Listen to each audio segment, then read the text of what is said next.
Daily taste the daily. అధికారులు polling సిబ్బంది సమన్వయంతో పోలింగ్ నిర్వహణలో బాధ్యతాయుతంగా వ్యవహరించాలని పెద్దపల్లి జిల్లా కలెక్టర్ కోయ శ్రీహర్ష అన్నారు. రెండో దశ పంచాయతీ ఎన్నికల పోలింగ్ నిర్వహణకు సామగ్రిని తరలించారు. రెండో విడత గ్రామ పంచాయతీ ఎన్నికలకు సర్వం సిద్ధం చేశారు.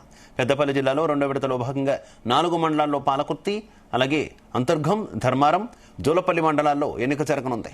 మొత్తం 73 గ్రామ పంచాయతీలకు గాను 3 ఏకగ్రీవం కాగా 70 గ్రామ పంచాయతీలకు రేపు పోలింగ్ జరగనుంది. మొత్తం 286 మంది బరిలో ఉన్నారు.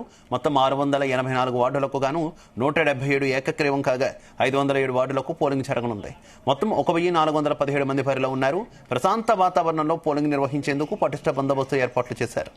ఇక పోలింగ్ కేంద్రాల వద్ద 163 BNS సెక్షన్ అమలు చేశారు. సోషల్ మీడియాలో రెచ్చగొట్టే వ్యాఖ్యలు చేసిన, పోలింగ్ కేంద్రాల వద్ద గొడవలు చేసిన, ఎన్నికల నియమావళి అతిక్రమించిన వారిపై చర్యలు తీసుకుంటామని సిపి అంబర్ కిషోర్ జా హెచ్చరించారు.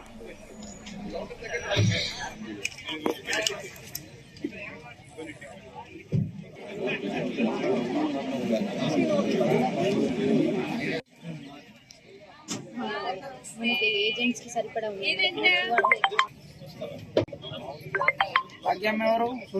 తర్వాత ఎం రాజేశ్వర్ గారు, ఎంసీ ఆర్ఓస్